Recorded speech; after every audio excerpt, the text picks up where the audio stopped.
You're going to need it. Hey, welcome to episode number 270 of the Canadian Prepper Podcast. We are recording August the 10th, 2025. My name's Eric, host of the show, based in Southern Ontario, hunter, target shooter, ham radio operator, and of course, computer geek. As a first responder, witnessed an over-reliance on emergency services during major events, and they started a small preparedness company to help people get better prepared for at least 72 hours, if not longer. And I'm Jeff. I'm based in Central Ontario. I'm a target shooter, ham radio operator, general overall handyman, and the weather nerd. My name's Bear. I'm a tactical beard owner, base t-shirt merchant, government critique, and the reason we hit the explicit button. Awesome. And I'm Chris Gilmour. I guess I'm the guest here tonight. I'm a modern day homesteader, an outdoor guy. So, hunter, trapper, like growing food. I've also worked in modern emergency and disaster management. And I mentor and teach people in the outdoors and consult, as well as in emergency disaster preparedness. I'd say returning panelist, because you've been on before. I have, yeah. I don't remember what we talked about. It was so long ago, but I was here a number of years ago. It was a while ago, but welcome back. Yeah, it's great to be here. Yes. So if you want to help support the show, buy some swag. We have the Canadian Prepper Podcast t-shirt and the tactical Velcro patch at prepperpodcast.ca. All the proceeds help cover the cost of the podcast.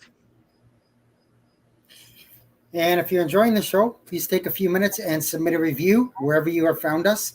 We want your feedback, even if it's good or bad. We also invite you to reach out to us and tell us something that you've learned this week. You can email us feedback@prepperpodcast.ca. All right, so we've got some cultivated content for you in this episode. We're going to start out with some recent news articles. We'll update you on our personal preps since the last episode, which was the Preppers Meet episode, actually, so a little while ago. Then we'll get into the main topic. We're talking with Chris today about outdoors stuff and growing mushrooms and all that kind of fun stuff. So we'll move into the news. Yeah, so if you're anywhere around, I guess, basically Ontario to the east, it's been incredibly dry. We haven't had rain for quite a long time. There's some active forest fires in our area. Our panelist, Terry, he's got one literally in his backyard. I know out west on Vancouver Island, Ian's got one in his general area. And I don't have a problem with, not having bonfires and not having vehicles in the woods with hot exhaust and stuff like that.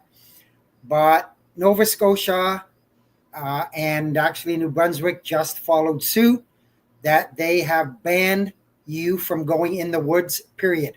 So you can't go for a hike. You can't walk your dog. You can't ride your bike. You can't take your son to the local fishing hole and have some good father-son bonding time over a little bit of fishing. And the fine is $25,000 in Nova Scotia if you're caught breaking the rule. So understand this. If you drive impaired, your fine is $5,000. If you hike in the woods, it's $25,000. Is that hiking with or without alcohol, though? Well, you could add the alcohol onto it. That's probably another couple of $100. But if you're going to go big, you might as well do the whole thing. So, it's caused quite the stir. That's for sure. It's So is this in Canada or China? Yeah. Just to clarify which country. So here's the funny part. In Nova Scotia, after the ban come out, there's a festival in Halifax. So after the ban come out, this festival put on their website that their fireworks were still a go. It had been approved. They had a safety plan in place, and they were still allowed to have fireworks. And it went crazy online. People are like, okay, I can't walk in the woods, but you can shoot flames in the air. Like, give me a break, whatever. So obviously the outcry was so bad that late on Friday night, they put a thing out and saying, okay, you know what? Yeah, we're gonna cancel our fireworks. Well, makes sense if you're going to set the tone the way they did, right?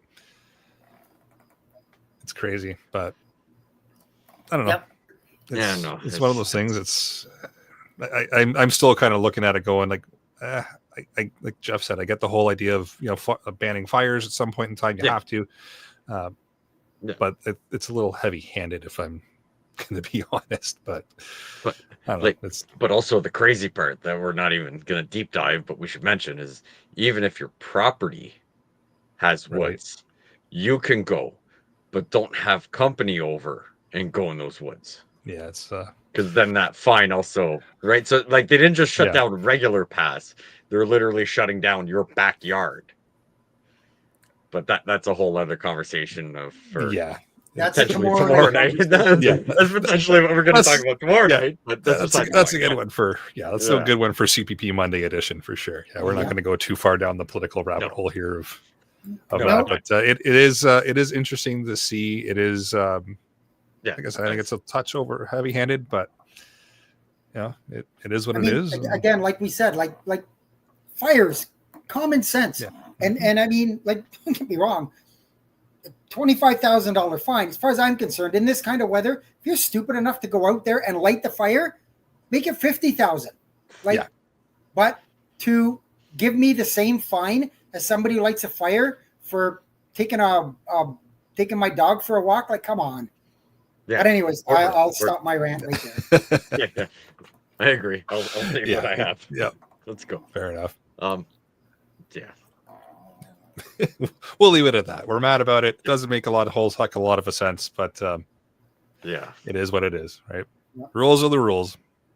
So, with that, let's move into what we've done lately for preps, and it's been a little bit since we've caught up with everybody. So we'll kick off with Jeff here. Yeah, I could have pulled an Ian and gone on for half an hour over what I've done in the last month, but I'll keep it. He does that just for the last week. Yeah. Well, yeah, that's true. Although I will say I did not make a CGN deal, so. Okay. But I continue to work on upping my game after what happened with the ice storm, and especially around my propane. And although I did fine, I found that major gap there, so I continue to add propane tanks when I find the right deal. On the ice storm thing, I'm just continuing to do more property cleanup. It's been pretty hot here. I'll get into that a bit in my weather blurb, but so I haven't done very much in the last few weeks because I would rather just sit in the air condition. But anyways, it is what it is. I've done old man Jeff talking there. Yeah, I've done some food prep. Obviously done some fuel rotation and stuff like that. So that's about it. Nice. Yeah, for myself. Oh, and I did have, and just so everybody knows, yes, I did have a birthday a couple weeks ago, so that's why Eric is calling me old. So I would call you old regardless. No, you have. That's not the defining factor. Your birthday 2 weeks ago was not the defining factor. It's not the defining factor. No, but still. Right. Yeah. For myself, then some fuel rotation because it was due to kind of rotate some stuff out, mainly because we got the boat out in the water, so burned through a bunch of the stuff that I had in storage and put new stuff in. And besides that, just spending a lot of time out at different campsites with the kids and just getting out in nature, which is apparently banned in other provinces, but not here yet. So I was just going to say, do it now before they ban it. Getting it done before we're not allowed to do it. But yeah, it's been a lot of just getting out and camping and burning through some gas here and there and restoring those stocks. And that's been it for me. There you go. As for myself, fuel rotation is always a thing. And to get a little bit of extra gas in those jerry cans, if you leave them with the hot weather we've had, if you leave them sealed, even empty outside, they swell up a little bit. You can fit like 25 liters in them. So that's a cheat code. It's a little pepper hack.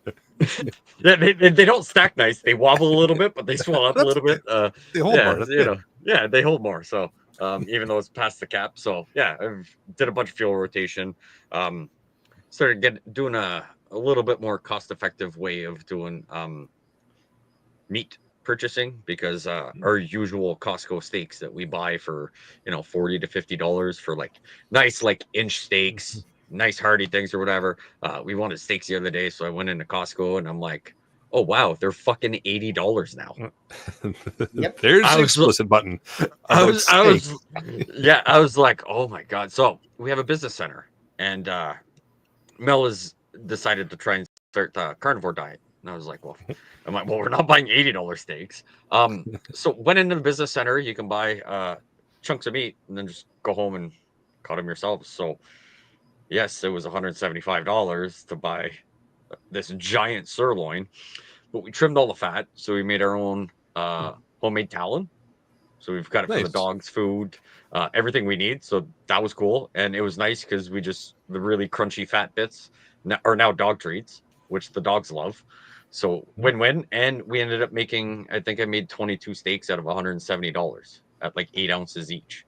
So I'm like, if you break that price down, Nice. I was like, yeah. I'm like, yeah, it was like an hour and a half of work, but I'm like, way better than anything you're gonna buy anywhere else or whatever. So yeah, it's just dabbling in that and even getting the daughter involved in it, right? Like get her up there and be like, careful your fingers, cut here and get chunks and everything. So yeah, getting everybody involved in that. Still waiting on the goddamn fucking police to call me to officially do anything about the tools that were stolen out of my truck 3 weeks ago. Tell us how you really feel. That's for a Monday night fucking episode. So I'm debating with my work if they're going to cover some of it. But after a few days after that was stolen, I realized that my first aid trauma kit that was also in my work vehicle was missing. Oh. So I was like, so that's a bunch of extra money, right? Double whammy. So it was pretty good. Confirmed last week and everything. My boss did say like, hey, replace that on the company dime. And I was just like, decent. Hey, just so you know, I was like, this is not like your traditional first aid kit. So confirmed an order today. He did argue with me about not having more than one tourniquet, even though I had two. But if I have to buy one tourniquet compared to replacing the $300 or $340 worth of first aid stuff coming, I will say that's a win. We're still on the debating side of who's going to cover tools, so next time I'm just going to smash all the fucking windows and make them pay as well if they don't want to cover my tools. But yeah, so dealing with that and got to do some work that I haven't done in a while. My brother had a brake issue on his vehicle. So he called me up and said like, hey, like I don't have money to pay you for labor and everything. And I was like, just swing by the house. It was like, if I don't have to go anywhere, I was like, it really doesn't cost me much. So yeah, me and him spent the day, a few hours outside yesterday, sweating like there's no tomorrow, but got all his brakes done up. He's got a bunch of trips coming up to Toronto and the US and everything. And he was worried his brakes were way overdue, like past the point of metal on metal. So we were able to get him up and running. So he's going to be safe on the road and hopefully not be in a news article that we're talking about maintenance on a vehicle in a future episode. Very nice. All right. With that, Chris, you have anything you want to add to what you've done lately for preps, or you want to move right into the main topic? No, I can start there. That's kind of a fun segment. Sure. I don't know if setting trip alarms for the bear that's been breaking into my chicken coop counts as a prep, but that's been something going on in my world the last few nights. I think it does. Maybe give Pierre some tips. You can set him around his truck for the future. yeah, totally. You got the ones that take 12 gauge. So I've been dealing with the bear the last couple of days, but that's a whole nother story. Lots of stuff going on in my world. I mean, being a homesteader, August, September are huge months for food. So we're also foragers, my wife and I, right? So I've been picking lots of wild blueberries. The choke cherries are coming on right now. So we're going out tomorrow. We're going to be picking choke cherries, freezing a bunch of those up. I've actually been thinking about trying to make choke cherry fruit leather. I know one thing we rely too much on is actually freezing food. Just because it's so easy and convenient, and we've been really just recognizing that as kind of a weakness in our prepping. That we're so reliant on electricity for storage.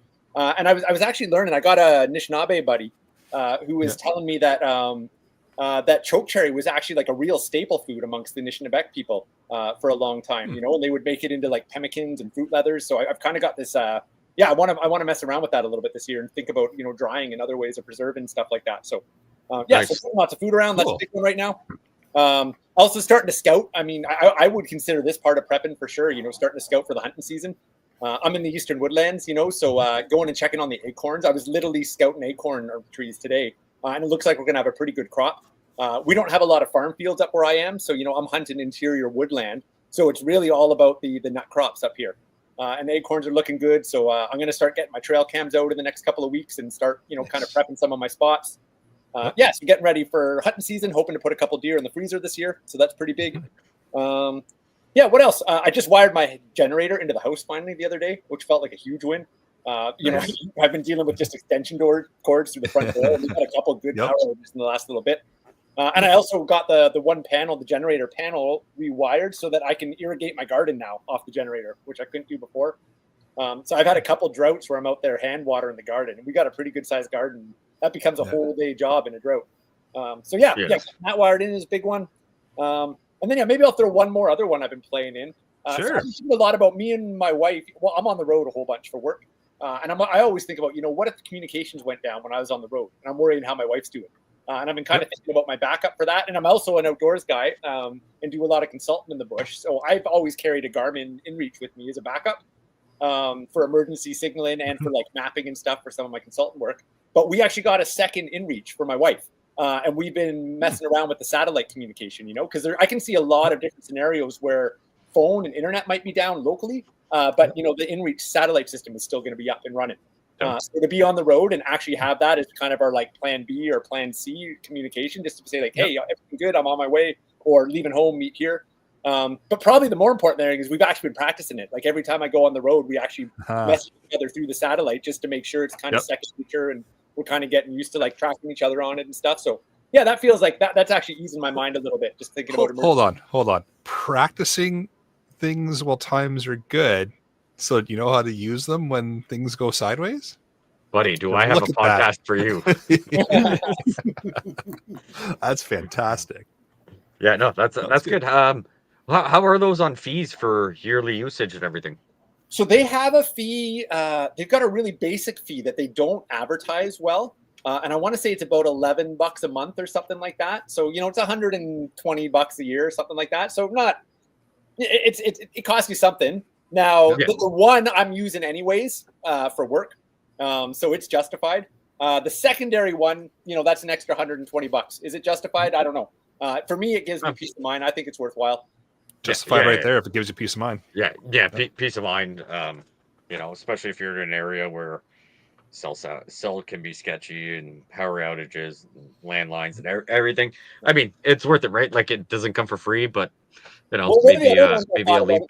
I'm often like way back in the bush for work and often don't have a signal, and I always think, if there's like a day where like I get stuck or something comes up, like I've had my ATV break like way back in the backcountry and I'm mucking around and like I don't get out until hours after dark, and my wife's potentially like everything's fine, but she's at home starting to lose her shit, being like, what happened? Did he break his back? Whatever.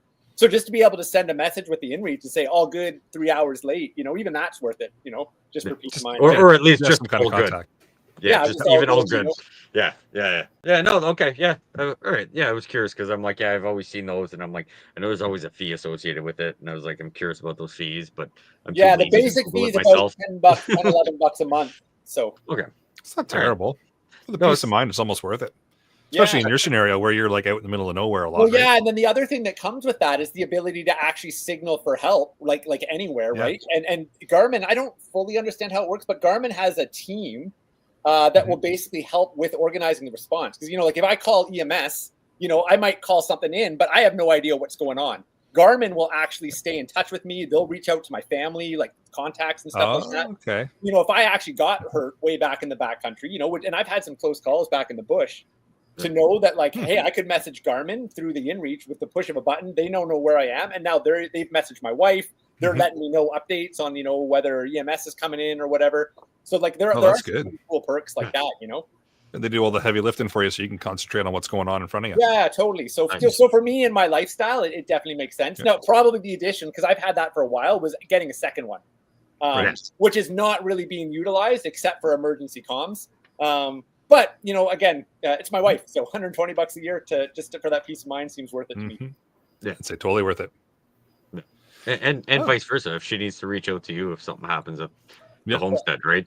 Like peace of mind via both ways, right? Absolutely. Probably more for her, but it does no good to not have it when you need it. Yeah, exactly. Yeah. But maybe we'll use that as a segue into the main topic this evening.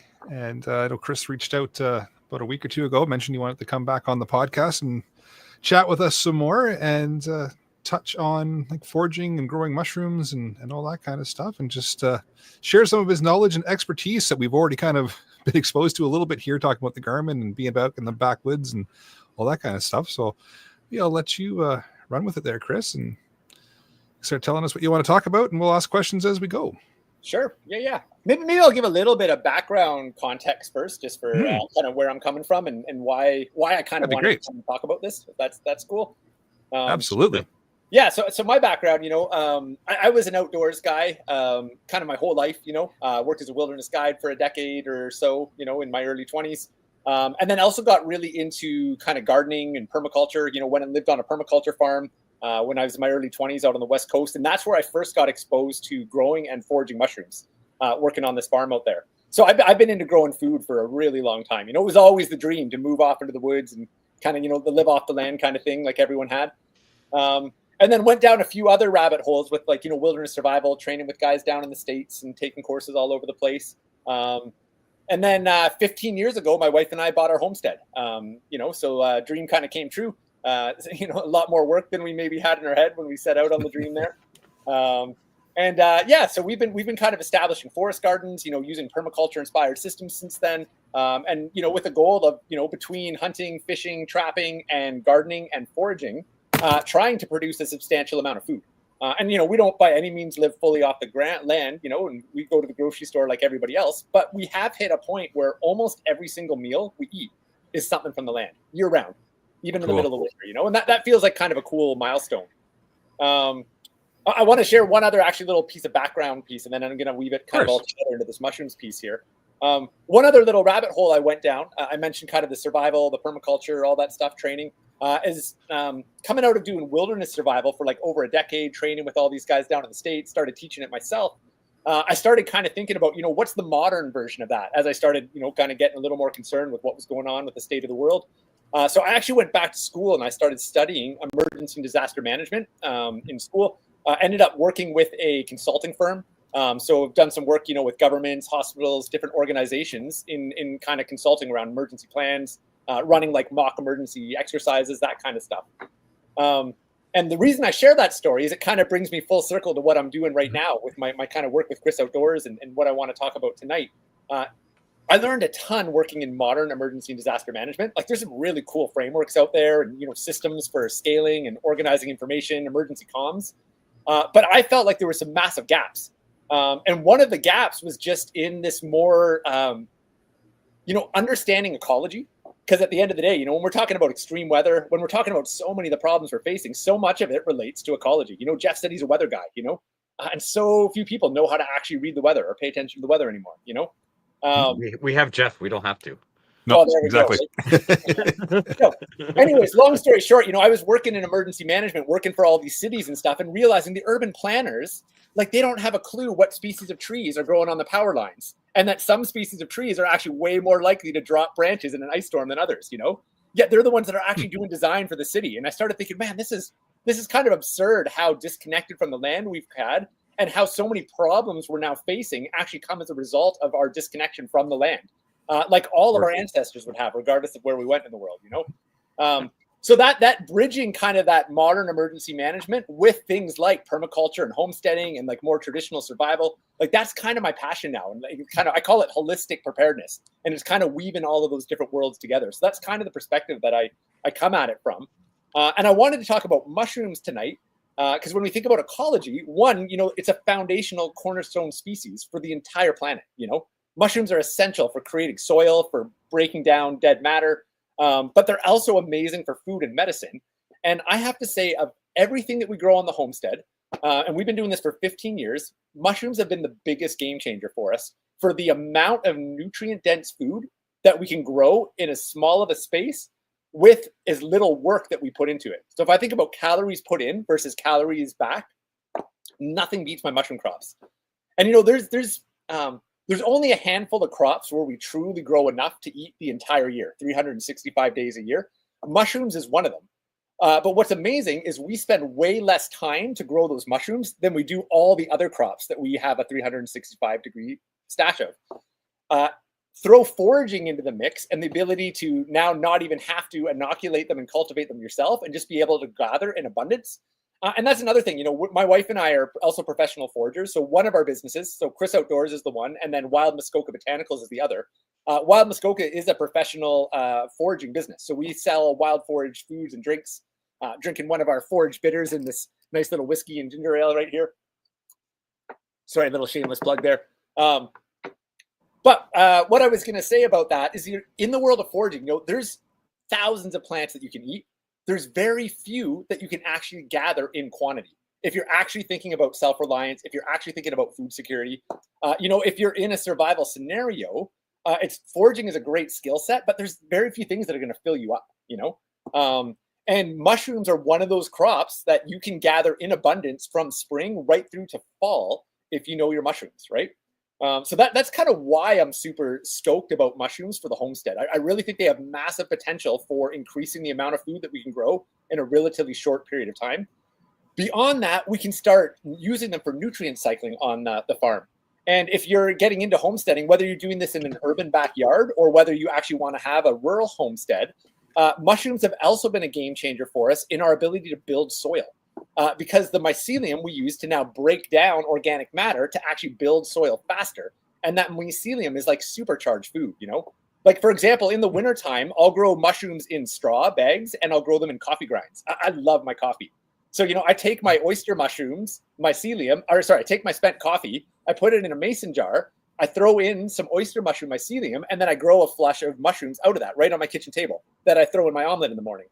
But then we have a vermicomposter that's underneath our sink. So a vermicomposter is a worm composter, right? So all the kitchen scraps go in there. But we also feed that coffee back into the vermicomposter now, the mycelium grown coffee, right? So now the worms are literally eating that mycelium, which is it's like a multivitamin for worms, right? It's like a superfood for worms. So they're making super rich nutrients in their manure now. We then take that in the late March when we start our plant starts, and we use those worm castings to now start the plants that are going to go in our garden later on in the season, right? Now, this time of year, when I'm growing in big bags of straw, I'm taking my spent straw bags after I've already got 2 or 3 flushes of mushrooms from them, and then I'm actually laying those down in my garden paths. And now that's creating better soil. It's bringing in beneficial microbes. It's bringing in beneficial insects into the garden. And I get flushes of mushrooms literally in my garden bed. So I'm increasing yield in the same space. So maybe I'll take a little pause there. I mean, I'd love to chat about some of my tips on kind of getting started, but I don't know if you have any just general thoughts or questions just on, the value of bringing mushrooms into the homestead. And I will just stress that, sure, I'm in a rural scenario. I think this is completely applicable in an urban environment as well, right. Even an indoor environment with a few extra steps. So I had a misconception. I thought we were talking about the funny mushrooms tonight. So this is out of my wheelhouse. I'm just joking. I'm just joking. You use a lot of words that I don't understand. But I can see my wife is in the chat and she's asked a few questions. There's actually quite a few questions that I've seen in here. Oh, you want to back me up on any of those words too, because I'm sure other people are listening and saying, "What the hell did he just say?" So I'm happy. Yeah. Like she's up. She wasn't up earlier, so I came on, and now she's sitting in the kitchen. So I might tap out because she will have so much more questions to ask because she understands what you're talking about. Like I understood what you were doing. Like you're growing mushrooms, then you're using everything, and I'm like, okay, I do other stuff. That's what my wife does. But so yeah, you just grow everything like on your kitchen counter? Because I thought mushrooms had to grow like in a really dark, damp area. No, so that's one misconception. Mushrooms do not grow in the dark. There's a handful of species that do. The majority of them don't. And I grow in a few different ways. So I grow a lot. Most of the ones I actually grow outdoors. So I grow on logs. So I grow shiitake mushrooms, oyster mushrooms, lion's mane mushrooms, all on logs outdoors. I also grow in our garden beds. So we have pretty extensive garden beds here. And we mulch all our paths. And we also use mulch to reduce the amount of watering and all the other things that mulch are good for. But we inoculate. So inoculate basically just means I take mycelium from the mushroom. I put it into a medium. Okay, so the medium hold on. What's that word mean? Mycelium. Mycelium. Yeah. Perfect. Oh, this is a great question. I always kind of forget to start with some of the basics. That's super important. Oh, you're going to start with the basics with me. Don't worry about that. No, all good. I'm sure a bunch of people are asking this question. Yeah. So, yeah. So a lot of people think about the mushroom as the organism, right? Because that's what we see. So you're walking through the woods and you see a cool mushroom growing out of the ground, or you see it growing out of the tree, or you're in the grocery store and you're like, okay, there's the mushroom aisle, right? The mushroom is not the organism. The mushroom is the reproductive organ of a way bigger organism. So mycelium is actually the organism. And maybe a good analogy would be, think about an apple tree, right? The apple isn't the organism. It's the apple tree, it's the roots, it's the leaves, it's all of those things. And then when the apple wants to reproduce, it grows an apple. And the apple is the seed. A mushroom is kind of like the seed for the mycelium. Most of the time, the mycelium, you don't actually see it. It's growing under the ground. It's growing in the leaves. It's growing in the trees, in the dead matter, right? It's literally breaking down and eating carbon, which is why it's so important in the ecosystem. And then once it's actually consumed its food source, which is the dead tree, the leaves, the whatever, it says, okay, now I'm ready to reproduce, and it grows a mushroom, which is what we then go and harvest for food or medicine, right? But the mycelium is actually a way, way larger organism. There's mycelial mats that are the size of football fields under the ground, and you would never even know they're there, but they're literally the size of a football field. One organism, right? And maybe once a year, it produces a bunch of mushrooms. The rest of the year, you don't even see it. So we're actually talking about like fungi or mycelium, the mushroom being the reproductive organ. So I stand by not eating mushrooms because it just sounds like you're eating genitalia of the woods. That's what you're getting at. In a nutshell, in a really weird way of explaining it. That's so do you eat apples? Because I just made the apple analogy. So if you were eating apples, yeah, but the apple sounded a lot less weird. Well, fair enough. But technically, if you're eating apples, you're eating reproductive organs, dude. Okay. I'm never looking at apples or mushrooms the same ever again. All of a sudden, we're all starting the meat Here, let me throw up another diet tomorrow. I'm going to jump into another misconception. Go for it, Chris. Yep. I remember. So I got a quick question, if you don't mind, Chris. Oh, sure. Yeah. Jump in. I'll come back. So you mentioned about the mushrooms on like old logs and stuff like that. Do you actually plant them on there, or they just grow on their own? No. So when I'm foraging, I'm going and finding logs where they're growing on their own. But what I actually do is I inject the mycelium so I go and drop the log myself, and then I inject the mycelium into it. And that sounds like a lot of work, right? When you think about it, because I got to drop a tree down, I got to buck it up with a chainsaw. But literally, it takes me a couple hours to cut 20 logs, let's say. My shiitake logs will fruit for up to 9 years without me doing anything else other than inoculating them. So compare that to something else in the garden, like tomatoes. My tomatoes, like I literally plant a seed in a little pot under a light, and then I need to like add fertilizer, and then they get bigger. Then I need to move them to a pot, and then I grow them a bit there, and then I need to plant them in the ground, and then I need to weed them, and then I need to prune them, and then eventually I get a tomato off there, and now I need to preserve it. Like, it's a lot of work to grow tomatoes. The mushrooms, I spend a half day, I do 20 logs, I've got 9 years of food, and all I do is basically harvest after that for the most part. I mean, there's a couple other steps in there, but like it's a substantial amount of food for a fairly little amount of work. What's interesting, the wine caps that I grow in my garden bed, we have wine caps popping up everywhere in the garden now, and we planted those once, and now they're just organically spreading, and they come up year after year, right? So it's a substantial amount of food that starts to come up with very, very little effort. And then we haven't even got into the medicinal benefits of mushrooms as well, right? Which are pretty amazing. If you want to talk about like off-grid prepping and literally being able to treat ailments with mushrooms. We're going to go down that rabbit hole. I know this is kind of maybe a rabbit hole to go down, but wild mushrooms, you have to be careful sometimes picking them. Can they be toxic or? Oh, there's a ton to know with wild mushrooms. It's not a beginner's game. It is something you want to take on slowly. But what I will say is, it's just like plants. And I don't know if you guys ever got into like foraging or anything like that, or even, honestly, even hunting and trapping. Like when I go, so I'm a trapper. I snare rabbits in the wintertime. I catch beavers. I'm a hunter. I shoot deer. When I kill wild meat, I look at the liver, I look at the kidneys, I look at the organs. Like there is risk with wild meat, Some wild meat, when I'm eating deer, I have no problem eating a deer that's still red in the middle, that's rare. I would never do that with a black bear, right? you can get incredibly sick from eating rare black bear. Like black bear has to be cooked well done. Yeah. So there's a learning curve with anything with food, same with pork, like you can eat a rare steak. You're not going to eat rare chicken or rare pork probably, right? I mean, maybe some people do, but generally that's a bad idea. So there is a learning curve with anything. Mushrooms definitely has one. The cost of being wrong is steep because there are a handful of mushrooms that can kill you. There's a whole bunch more that can make you sick. But there are some really safe groups to get started with, and there's a process to learning about it. And this is what I teach people in my stuff that I do with Chris Outdoors, right? Like I've got a whole online course on growing and foraging mushrooms where I work people through, what are the steps to work towards being confident enough in your ID skills to be able to go out and forage. Certain groups are safer than others. There's some steps to the ID. And then, of course, growing, there's lots of steps. I make it sound like it's really easy. We grow more food than we can eat in a year in mushrooms right now. It took me a decade of learning to get there.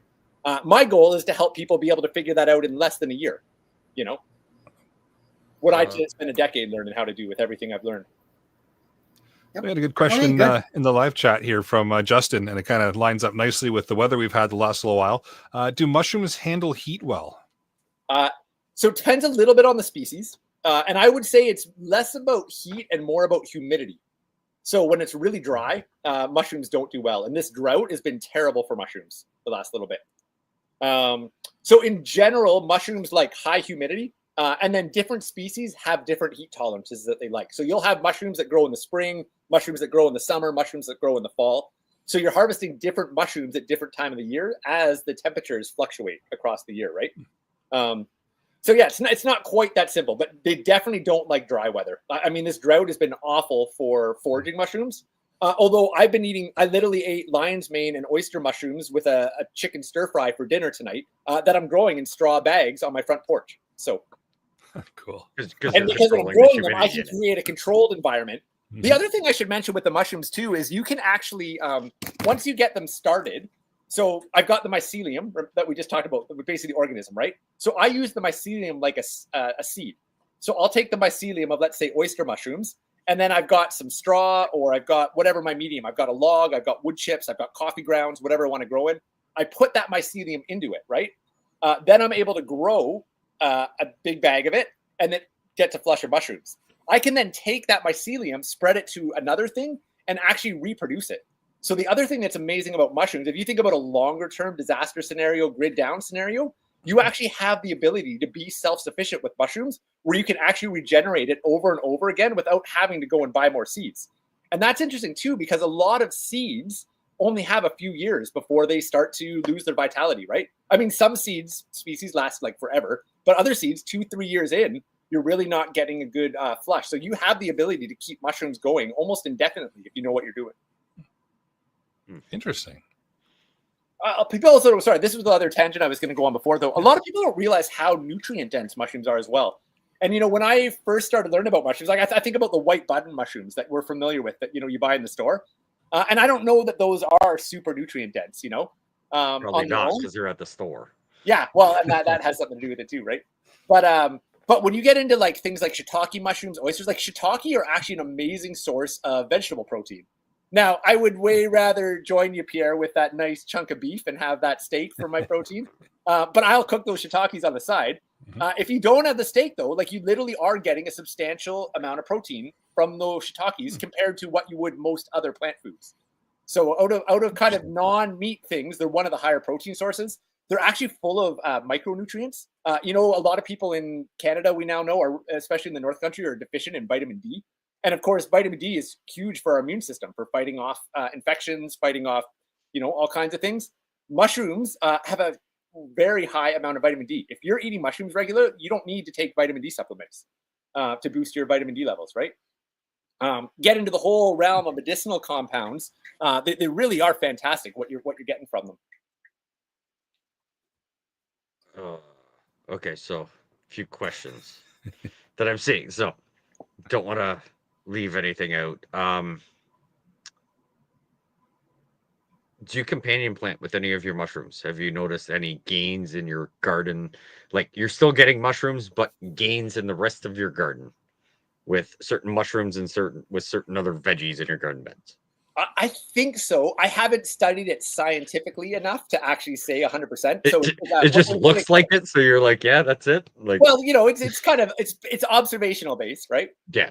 So we've been running the garden for 15 years. We just started doing the wine caps about maybe 6 years ago. These are the ones that we actually inoculate into the mulch. So one thing I'll say is, we're absolutely increasing yield in the space that we're already growing. Because you imagine your squash plants, right? Like squash plants grow huge. Oh, geez, they take over everything. They take over everything. Yes, And squash are one of the really important plants that we grow from a homesteading and survival perspective, because you can actually grow substantial amount of food that you can put away for the winter, right? And again, not everything, like my cucumbers, like they peak for 2 weeks and then they're all rotten a week later. Yep. Squash, the squash I'm growing, they're lasting right through into March and April, right? So squash is a super important homestead species, but they take over everything. They take up a lot of room. We can grow wine caps underneath the squash.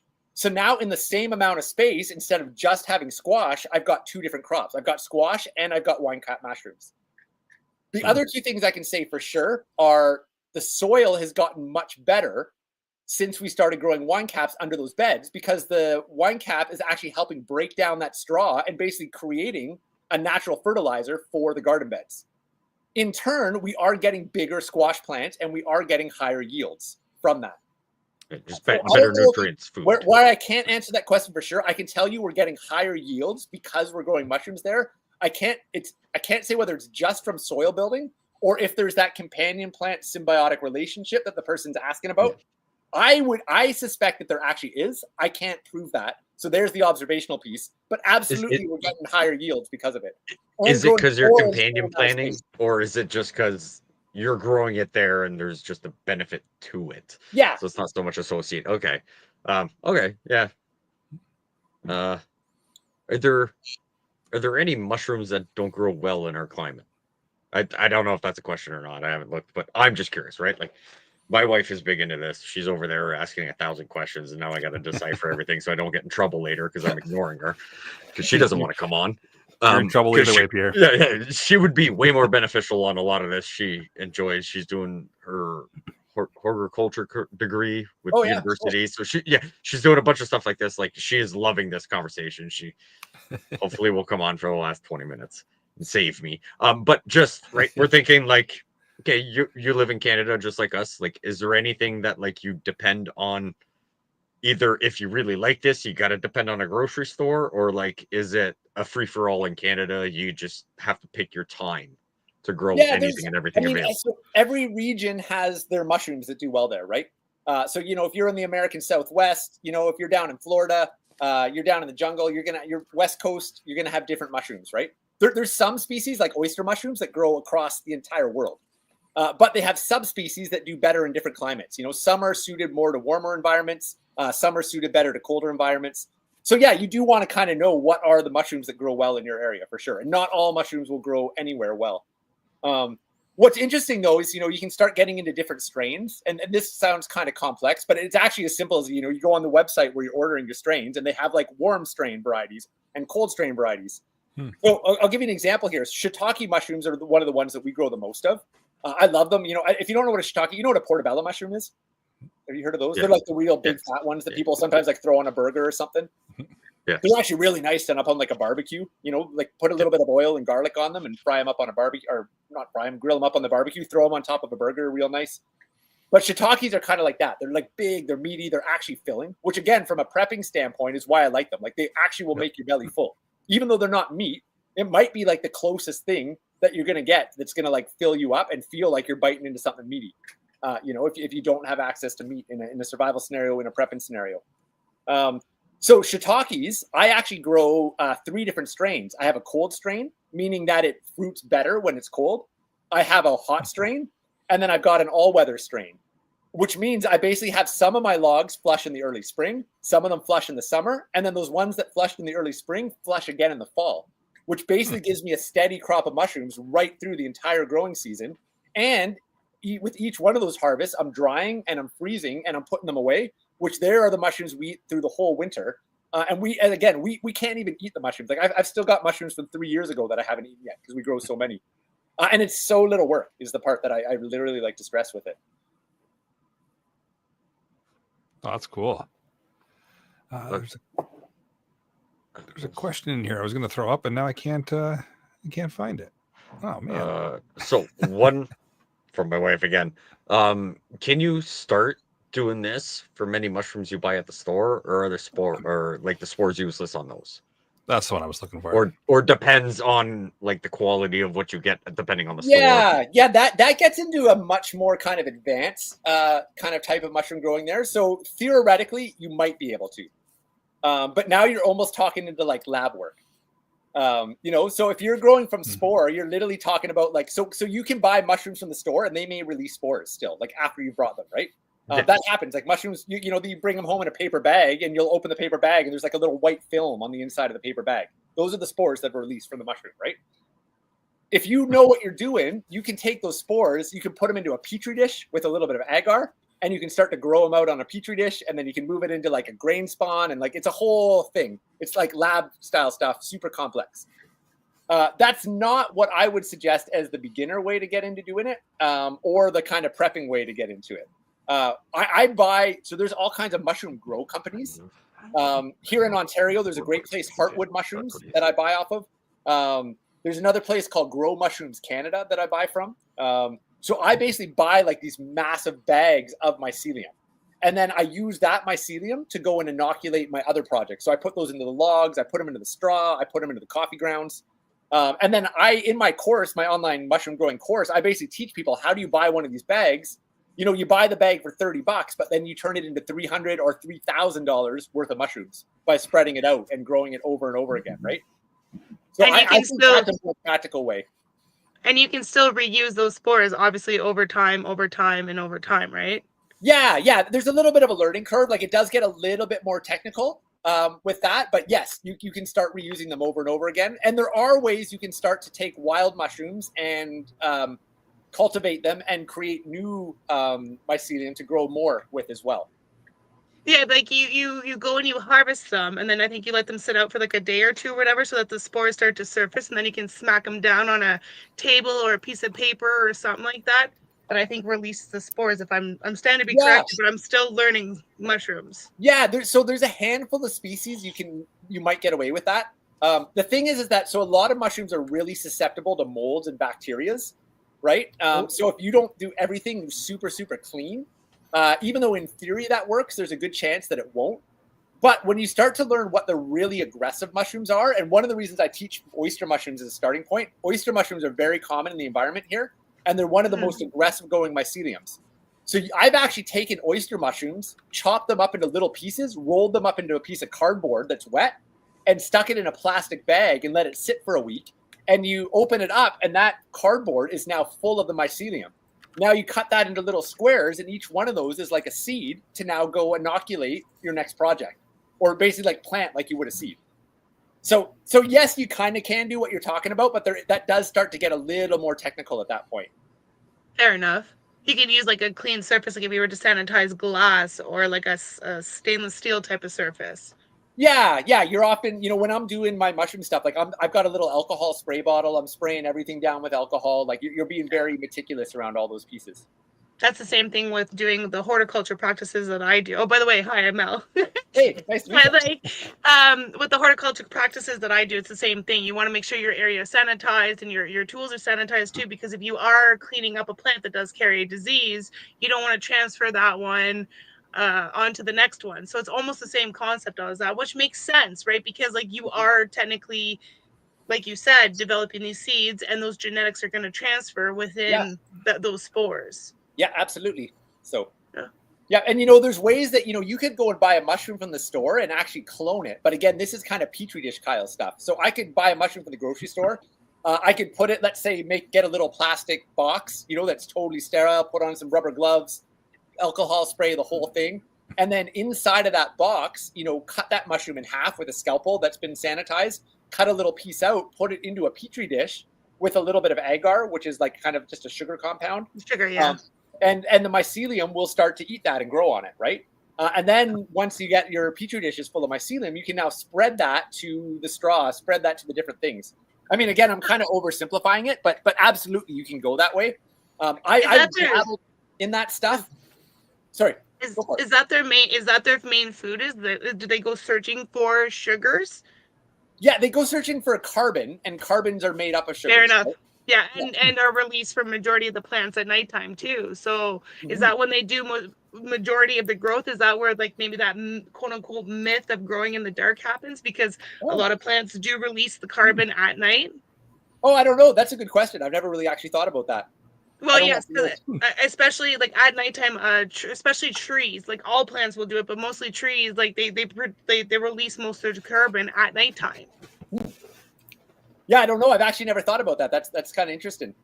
And the mycelium too, like it connects the believe it or not, they will actually connect from one tree to another, but they'll connect the grass, the dandelions, all that stuff, and they transfer the information from one tree to another. So it's basically like underground internet cables, if you will. Like it's pretty flipping cool once you get into all that stuff. Oh, it's so rad when you start. That's what I started this whole talk off talking about how mycelium and mushrooms are like a cornerstone species of the planet, right? 100%. Like literally, our ecosystems rely on them. You take mycelium out, everything collapses. It does. There is no more humans. There is no more trees. Like they're that important because they're basically what breaks down nutrients, makes them bioavailable. They're what help build soil. I mean, along with bacteria. But they're like, just like you said, tons of trees and plants actually rely on their symbiotic relationship with the mycelium for survival. So trees will, you've got the tree roots, but then the tree roots are connected to mycelium that reach over to the next tree and reach over to the next plant. And it spreads nutrients, it exchanges information. We talk about the internet for keeping humans in touch. Mycelium is like the internet of the forest. And there's tons of, that might sound out there. You can find all kinds of scientific data to back that up. Especially when you go based into arboriculture, which I've touched base on, and the arboriculture does state that it's like you got your one mother tree that's like your main internet hub, if you will, and underneath that mother will actually send out all its ancestor knowledge. So if it's a 200-year-old tree, can you imagine what it's feeding off to all the other trees? And they actually recognize their kins. So they'll send most of the resources to their children or kins before anything else, and they utilize the mycelium from the mushrooms to do so. Neat. We've got a good question in the live chat here from Dave, just in regards to can you combine different mycelium in the same space? Yeah, so they're not going to like mix and grow with each other. I make growing chambers. So when I'm growing indoors in the wintertime, and this is something that you could literally do in an urban apartment. Like you could have a constant flush of mushrooms going year round in an urban apartment. So I will have 2-3 different species kind of growing in the same area, but they're not eating the same food. They're kind of separated from each other. They're just in the same general area. So the myceliums are not mixing with each other. Now that does happen a little bit out in the wild, but the simple answer to your question, Dave, would be no, you don't really do. You're not growing the same mycelium in the same medium, meaning the same food source. You can grow them in the same space in close proximity to each other, though. Cool. Let's see if we got any other questions in the live chat here. But I guess one question that everyone's going to ask is just for the beginner, what's the best way to kind of get into this or really start to get exposed to the whole growing of mushrooms and getting into the space? Yeah, I mean, if you're interested in this, probably a good starting point is you can look up one of those companies I mentioned, Heartwood Canada. They're out of Manitoulin Island, or Grow Mushrooms Canada, and a lot of them sell mushroom growing kits. So it's literally like a block of mycelium, and it shows up in the mail, and you cut a hole in it, and you mist it, and the mushrooms grow out of it. And that's a great way just to kind of experience it and learn. You'll pay like $30 for one of these kits. You might grow $30 of mushrooms. So you're not going to actually save any money doing it. You're not thinking about self-reliance. You're not really thinking about prepping. But if you just want to experiment and learn, it's a pretty cool project. You're gaining knowledge, right? And like you said earlier, they don't necessarily have to be in a dark damp place, do they? No. You don't want them in a dark place. No. You want them in indirect light. Okay. So, I grow them on the front porch of my house. Now, if you're growing them indoors, you do want to be careful with the spore release, right? Because it's not good for us to breathe in large quantities of spores. And will feed in on the drywall and everything else. Yeah. And you don't want spore. If you live in a damp house that's susceptible to mold, like you could get mycelium growing in your carpets and your floorboards and stuff, and actually do damage to your house. So there are some safety risks with growing indoors as well. Outdoors, you don't really have to worry about much. So when I grow indoors, I grow inside of a tub. It's called a monotub. They're super easy to kind of make. And it basically creates an environment where you have the perfect humidity. And I basically just have it in the corner of a room. So it's getting the indirect light that just comes through the window. It's not in full sun, but when the lights are on or during the day, it gets light. At night, it's in the dark. And that's perfect for growing conditions. Being in the tub creates the right humidity environment for it. How do they react to like grow lights? Obviously the same way as like normal plants do then? Yeah, you can use grow lights for them for sure. Yeah. Okay. Yes. Pierre in the comments, he's asking, are those kits able to be made into constant food source like you're doing in your garden / logs? Yeah, so that's what I teach people how to do. And this is, maybe a little bit of a different thing than what you see. So there's all kinds of these companies out there that sell these kits. In my online mushroom growing course that I run, I basically teach people how to take a $30 kit that's meant to, grow 2 or 3 flushes of mushrooms. How do you use that as the seed source to now grow thousands of mushrooms, right? And that's so I basically take one of those kits that's meant to be grown as a kit, but I don't use it as a kit. I take in little tablespoons of that mushroom, and then I use it to inoculate other things like coffee grounds, like straw. I put it into wood chips. I put it into logs. It really kind of depends. What do you have available? If you live, I'm in a rural environment. I cut my own firewood, so I have access to logs. So I grow a lot of mushrooms on logs. But if you're in the city, you might not have access to that. But do you drink a lot of coffee? You could grow it on oyster mushrooms. Do you have a source of straw nearby? Do you have a neighbor that's a hay farmer? There's all kinds of different fibers that you can grow mycelium on. So I teach people how to take those kits and turn them into a longer term mushroom growing project, which if you want, again, you want to get back to the prepping theme here. That's what I think actually gets us in a place where it's like, oh shit, the lights have gone out for a bit and I'm producing food, potentially long term. And with a very quick turnaround from when I inoculate it to when I get the food, and very easy to control and cycle, so you have a steady supply. Oh, very cool. It's, this is piquing my interest for sure. I never thought that mushrooms would be a preparedness thing. But, yeah, a lot of people don't think about it, man. But from a food security perspective, like it literally is my number one crop. If I want to think about and we grow everything here, like we grab all the big traditional gardens. But if I could only pick one crop from a preparedness, self-reliance, shit hit the fan scenario, it would be mushrooms. Yep. Because of the nutrients, because of the ease they are, because of how hardy they are, and how much you can grow in a small space. That's awesome. Pierre's got a good, another good kind of segue question here. Where are all these courses available for people who might be interested in this? Yeah, I mean, if you're interested in learning kind of the way that I teach or what I do, so my website is chrisoutdoors.ca. And if you go on there at the top under courses, you'll see the mushroom course. So mushroom growing and ID. I think you can also go to actually themushroomcourse.com and check it out. I did actually make a code for the community here tonight. And it's prep, P-R-E-P, prep 40. We'll give you 40% off the course. So it's almost $100 off the course with that. I think it's like $98.50 or something for the course. That's lifetime access. And we get into both growing indoors and outdoors in there. We get into multiple different species. We also have live guest expert specials where we actually dive into. So for example, I had a guy in not too long ago and he did a guest talk on making medicinal mushroom extracts from lion's mane mushroom. And interesting enough, this guy has been doing a whole bunch of research on people with concussions and post-concussive syndrome and seeing amazing results treating people with post-concussive syndrome with lion's mane extract. And getting some really, really great results. And, we all probably know somebody in our life that's had a concussion that's been life-altering. And there's some very, very promising research. Also things like dementia and Alzheimer's disease. Lion's mane mushroom specifically, there's some amazing clinical research coming out showing lion's mane's ability to restore the neuronapses in our brains and stimulate those electrical signals and actually help slow down the onset of things like dementia and Alzheimer's. So we inside of my mushroom growing course, we actually brought in an expert in medicinal mushrooms, and we did a whole evening on the medicinal benefits of lion mane. So I bring in, guest experts like that from time to time. And then of course we have the whole thing on wild mushroom identification. Because like Jeff brought up, there are some poisonous mushrooms out there. You really got to know what you're doing. You don't want to be using a phone app to ID edible mushrooms. I mean, sure, you use the phone app to have fun trying to get to know them, but I would never trust my life on a phone app for mushrooms. No. There's too many that can kill you and make you sick. So inside of the course, we teach you like the real foundational identification stuff that you need to get to know. So anyways, yeah, that's chrisoutdoors.ca. You can check that out. Go to the mushroom course there, and Prep 40 will give you 40% off if you're interested in that. Yeah, Thanks for the discount code. Appreciate that. of course. Yeah. Let's see. And so that course, so you mentioned you've brought some experts in and stuff. So is it like an ever expanding course? Like you're adding things, taking things away, or is it like a static type of course, or what's the setup? Yeah. So you people, when you sign up, you get lifetime access, and there's a ton of pre-recorded stuff. So basically, all the lessons for how to get set up with growing. I mean, figuring out where's the best place to grow inside of your house. What species should you do? Where do you get your equipment?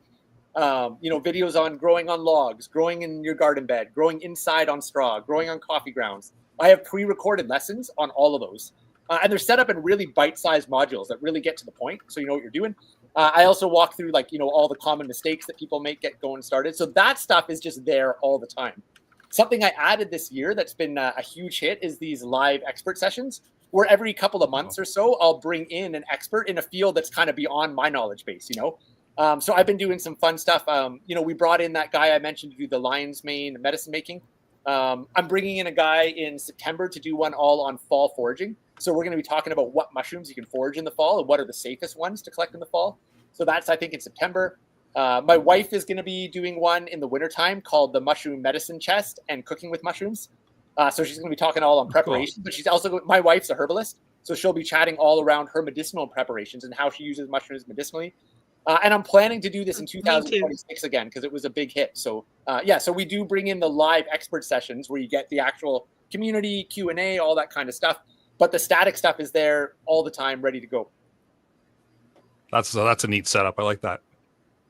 I've been working in that more dynamic setup with my courses. I used to run these like standalone online courses, and they're for someone that's a real keener, you get through them, but most people don't finish those kinds of courses. But I find, if you can have some content that people can watch on their own time, but then you do these staggered live sessions, it kind of keeps the motivation going. If people fall off, draws you back in, right? Draws you back in.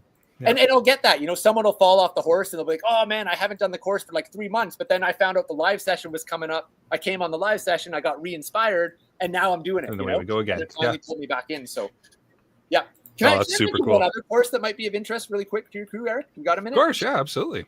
Yeah, so I have another one that's actually more on the preparedness cycle that we're actually running. It's going to be starting in October, and it's called Roadmap to Resilience. And I literally just put it up on the website today.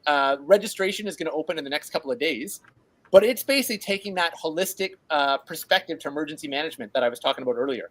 So, we're going to be sharing things like, what did I learn working for governments in modern emergency management? Frameworks like doing hazard identification and risk assessments and, emergency communications trees and all these kinds of things. But then we're also going to be bridging it with things like tactical preparedness, more like prepper stuff. We're going to be bridging it with like the naturalist knowledge, like reading the weather, reading the signs in nature, that kind of stuff. And then also bridging it with like the permaculture homesteading stuff.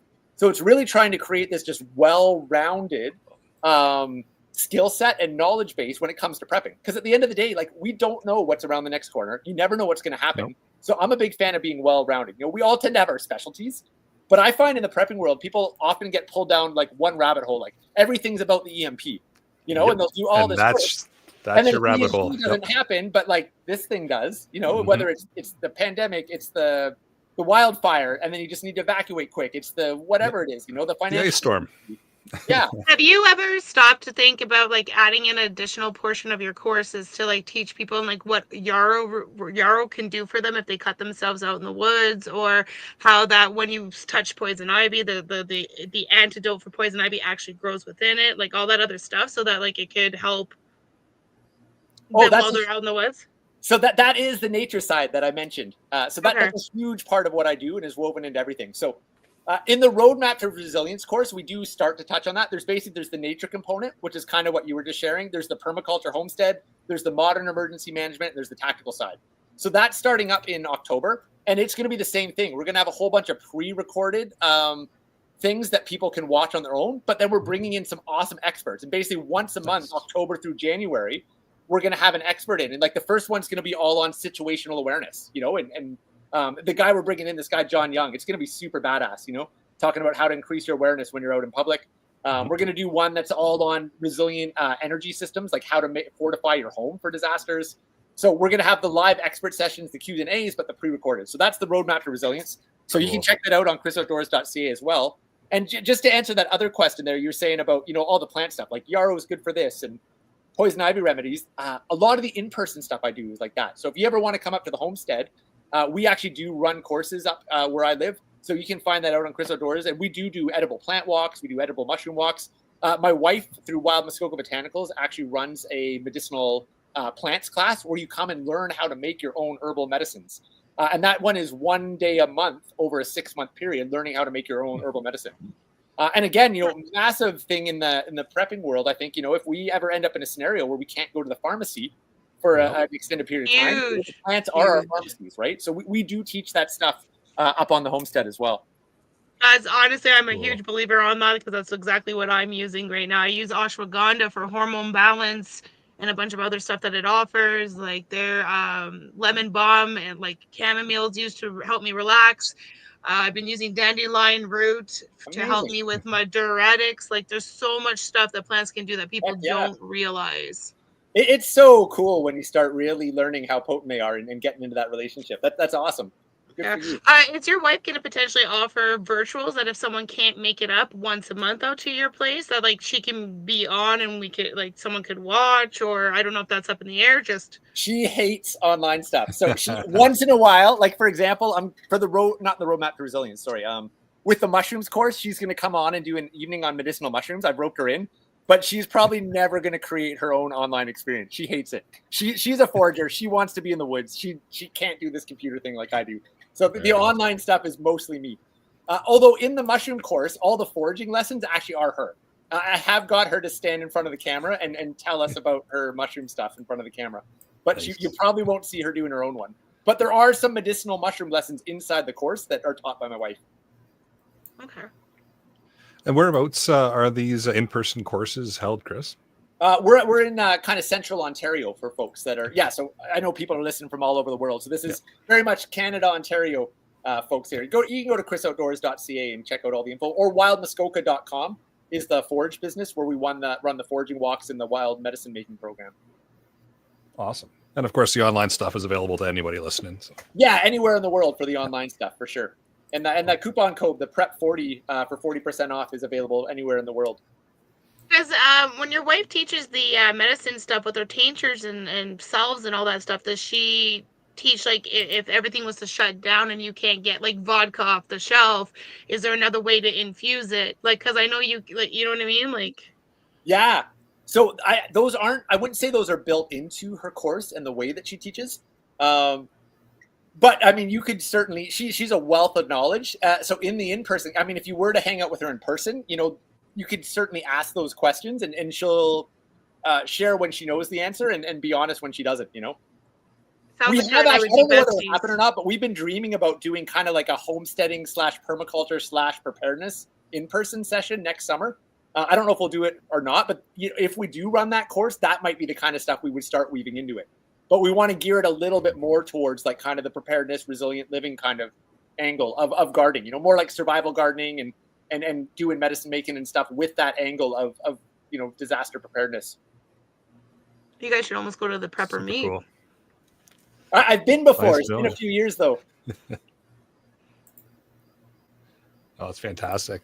Well, any last minute things you wanted to talk about, Chris, or anything you wanted to get across? Just being cognizant of the time here. Yeah, geez, I don't know if there's anything else specific. I mean, I hope I didn't, overwhelm people with the amount of information. I get pretty passionate when I get going there, but I'm just stoked to be on and just, open people up to the idea that mushrooms might be an awesome thing that they're missing in their prep. And even beyond prepping, it's just super rewarding way to get healthy nutritional food. You can make your own medicines, which is super rewarding. So yeah, I'll just kind of leave it there. And if there's any more questions, I'm happy. Or if you want to go down some other rabbit hole, I'm happy. But I feel pretty good about that. No, I never honestly thought that we would talk about mushrooms and spend almost an hour doing it. It's it's neat. I think it's opened my eyes up a little bit in regards to a prep that I never even really considered. That's actually here, I'll throw one interesting thing in there. So yeah, I hear about people, I can think of a couple guys that I've talked to before, that they've got their thing of seeds that are stashed away in their prepper stash, but they've never actually gardened before. And in their mind, just like, if it hits the fan, I'm going to go and till a bunch of soil and grow these. Mm-hmm. As somebody that actually does it, I'd say, good luck. There's a steep learning curve to that. We've been growing for 15 years to get to the point that we're starting to reach some level of self-sufficiency, to building the systems. Yep. Mushrooms really can speed that up substantially by helping you, one, have a food source right away while you're waiting to develop all those other food sources, but two, build the soil faster.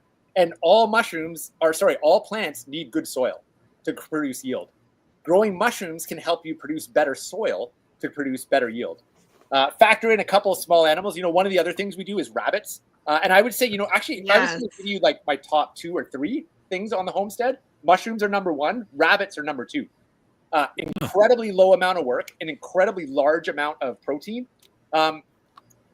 Raised rabbits are actually much fattier than wild rabbits because I snare rabbits as well.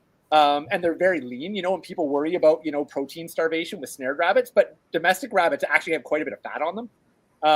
But again, the rabbits produce so much manure. It's huge for soil building.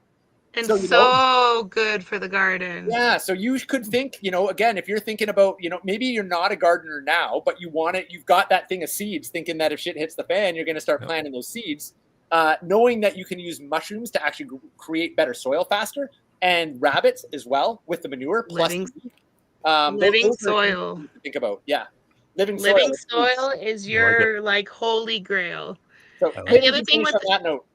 And we got one more live chat question too. Go ahead, Mel.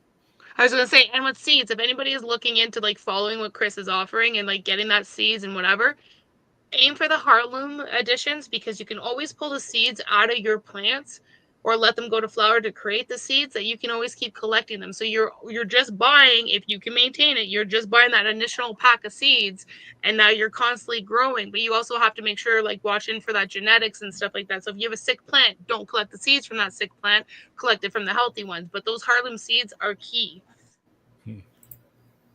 We've got one question in the live chat here from Dave. And it's a good one too. Just can mushrooms be preserved or canned? Oh, absolutely, Dave. And that's how we produce more mushrooms. I've got mushrooms from 3 years ago. So we actually dry a lot of them. They dry really easily, freeze them. You can them. But honestly, I wouldn't waste the energy and the space on canning them. I would just dry them myself. Dry them. Yeah. And then we rehydrate them all winter long. We put them in soups and stews, in stir fries. One last question, and I know Eric really wants to get off here. Well, not really get off, but I know what he's trying to do. He's trying to keep in the hour type of thing. When you go to, let's say, throw them in your dehydrator to preserve them for teas or rehydration for meals afterwards, do you need a specific dehydrator just for them? Because do they release the spores, or it's fine to throw it in and the next batch I can throw in a batch of carrots or whatever, and it doesn't matter? Oh, yeah. Awesome.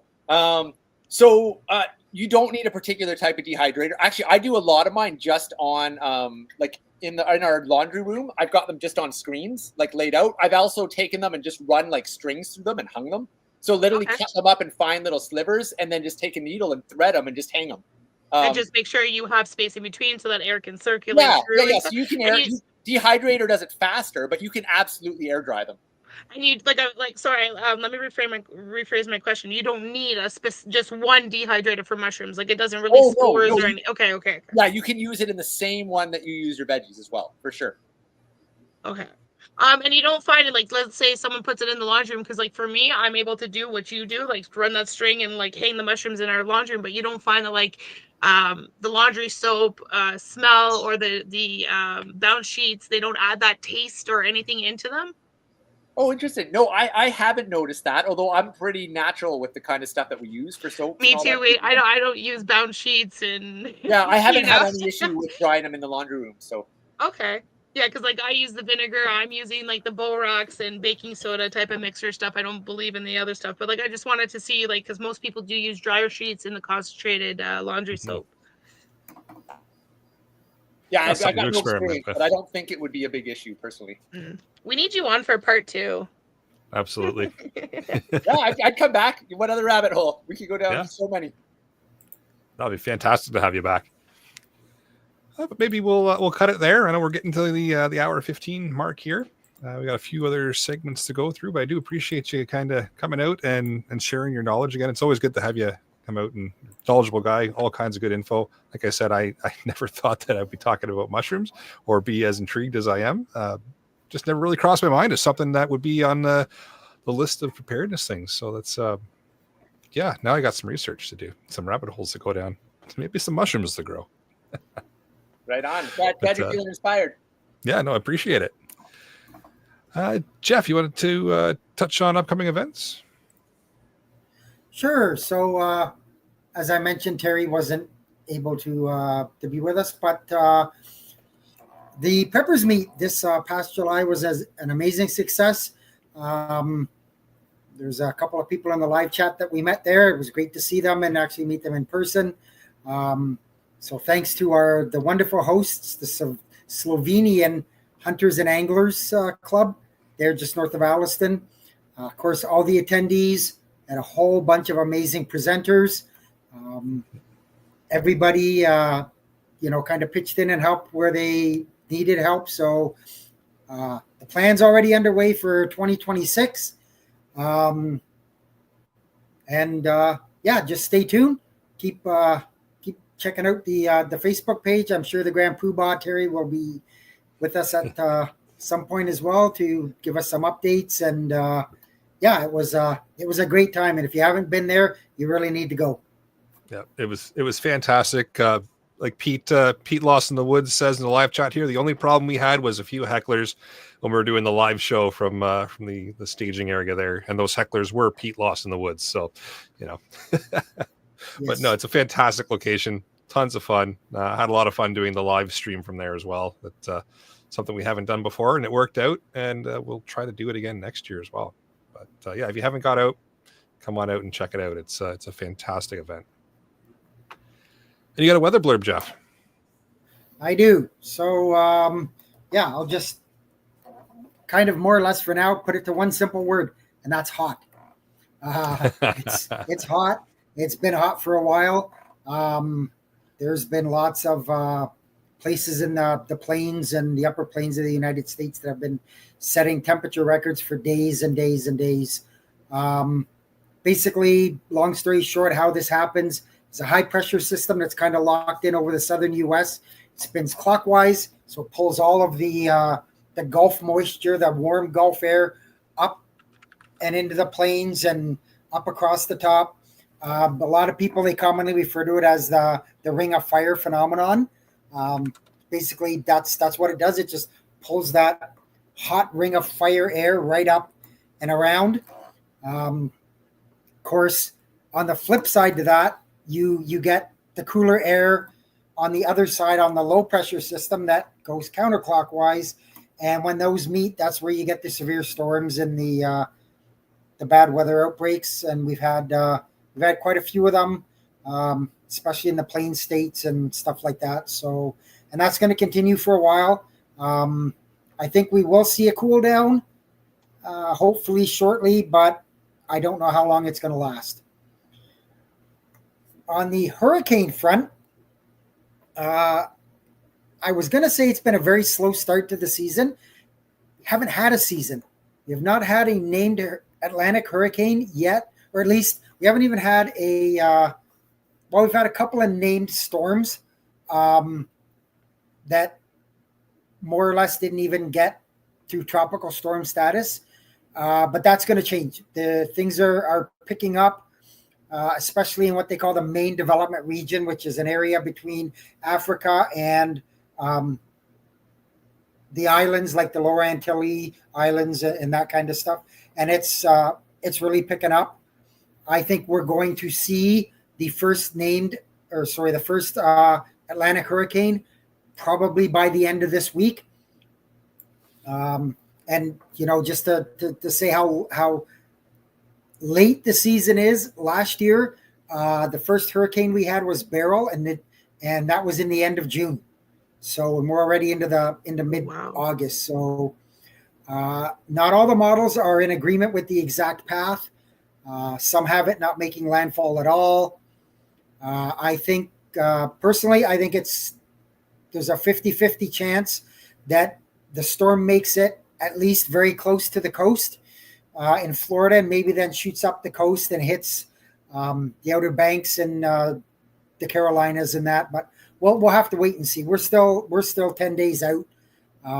Things will change. I'll keep updating the Discord, but it's certainly something to be aware of.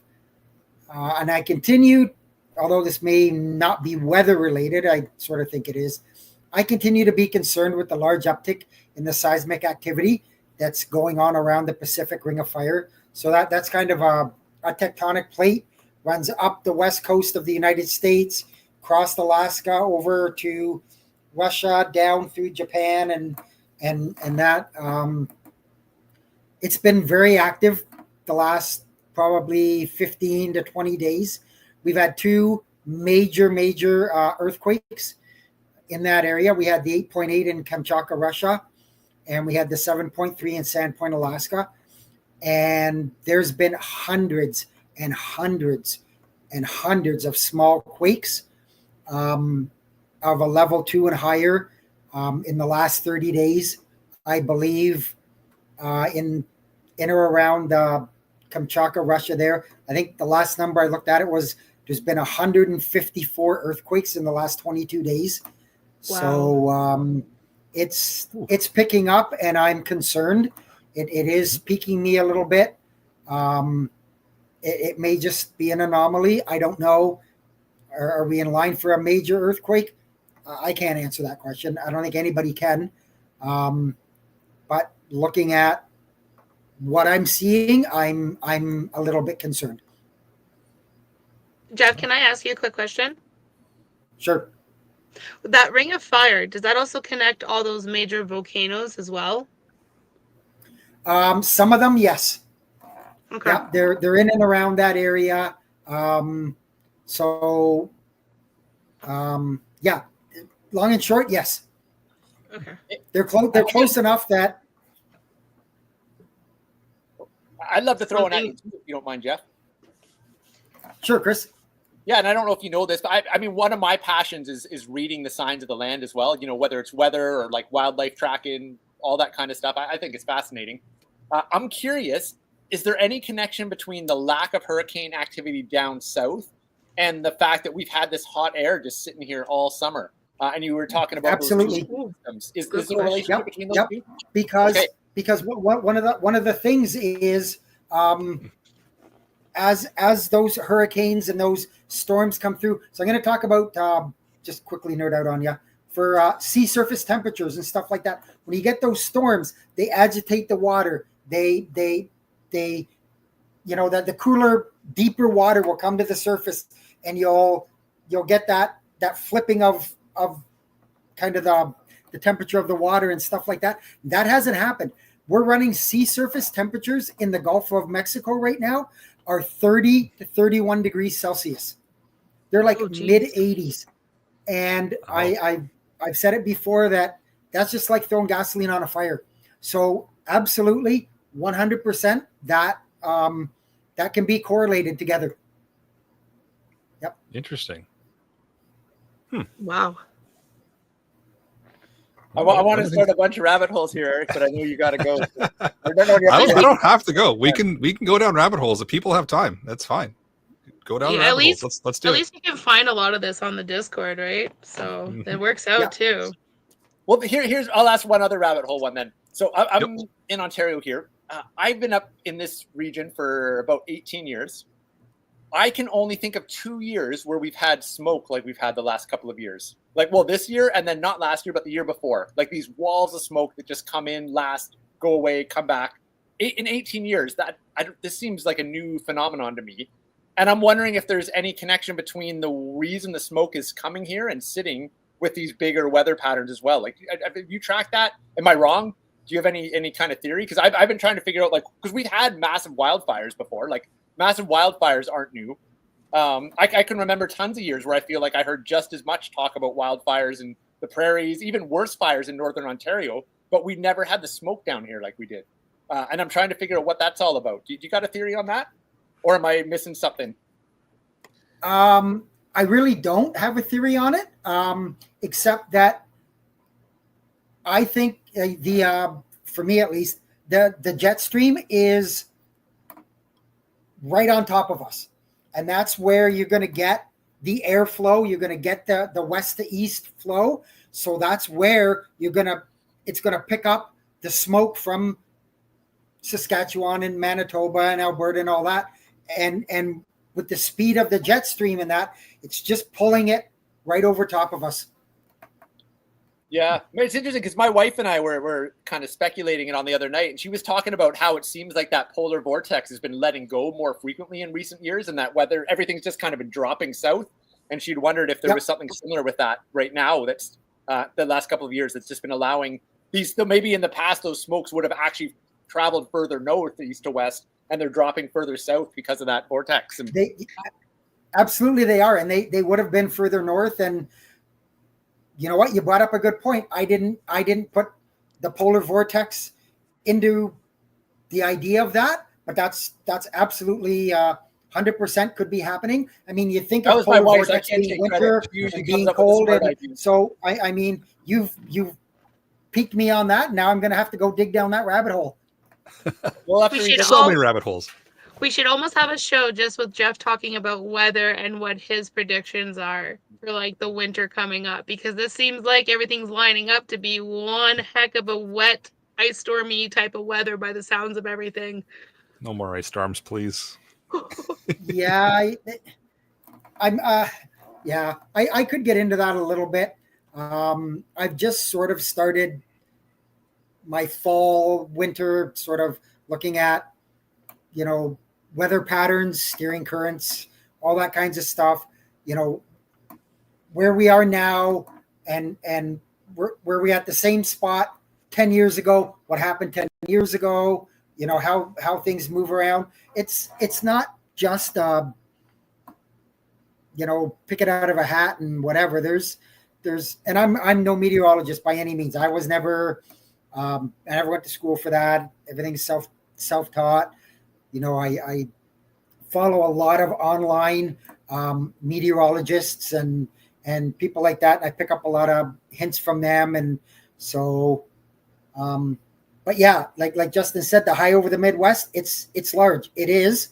And it is, as he said, it is pushing the jet stream more north. And that's why we're getting, like those states in the, that are complaining about our smoke. We should tariff them on it, but hey, that's a whole nother story. But they're complaining, just like you said, hey, we're getting all this smoke this year that we never got last year. Yeah, because now you've got that, the jet stream, and the high is whipping it around, and yeah, it's Justin's onto something there for sure. So that opens the question too for back to Chris, is that like with all the smoke in the air, I do know that the smoke like that settles onto the plants and it blocks the air holes and all that stuff on the plants and all that stuff. Does that do the same thing with mushrooms? I haven't noticed. Well, this year we haven't had many mushrooms growing because it's been so hot and dry. So generally when we're in smoke season, there's not a lot of mushrooms coming out in the first place. But I think you're just talking about mild residue. I don't honestly think it's going to impair growth too much. And if you're worried about the residue, I think it's just a matter of rinsing stuff off. You're literally just talking about particulate that's landing on it, right? So I don't think it's going to impact growth, and I think you can just wash it if you're worried about particulate.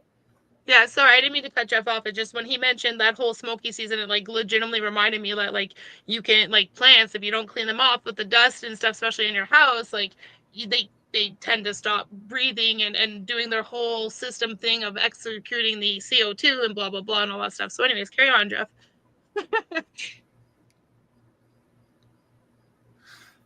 Yeah, lots of good information. That's I like how we squirrel off. This is good.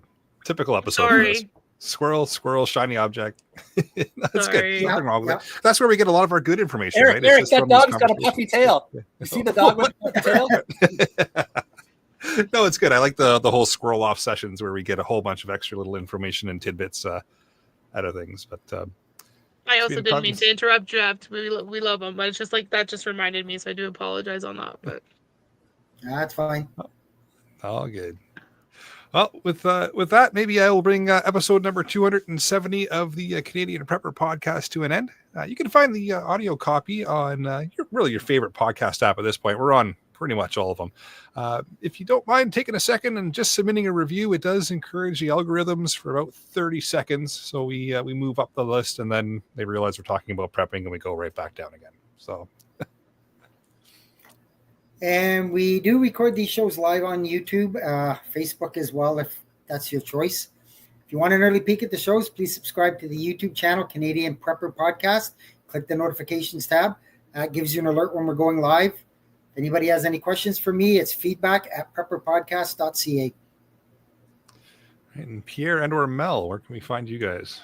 Well, you can find both of us. You can email us at offthewallcustomizing@gmail.com. You can make all your fancy customs t-shirts. You can also find us on the Tickety Talk. I'm working on the Facebook page for it now. Discord for the CPP. That's what he has written here anyway. So I'm just reading his stuff. Fair enough. And Chris, again, where can everybody find you? Yeah, most of my stuff is listed at chrisoutdoors.ca. And just a quick little reminder, if you go to the courses, you'll see the mushroom course online there. And if you put PREP40, you'll get 40% off, almost $100 in savings.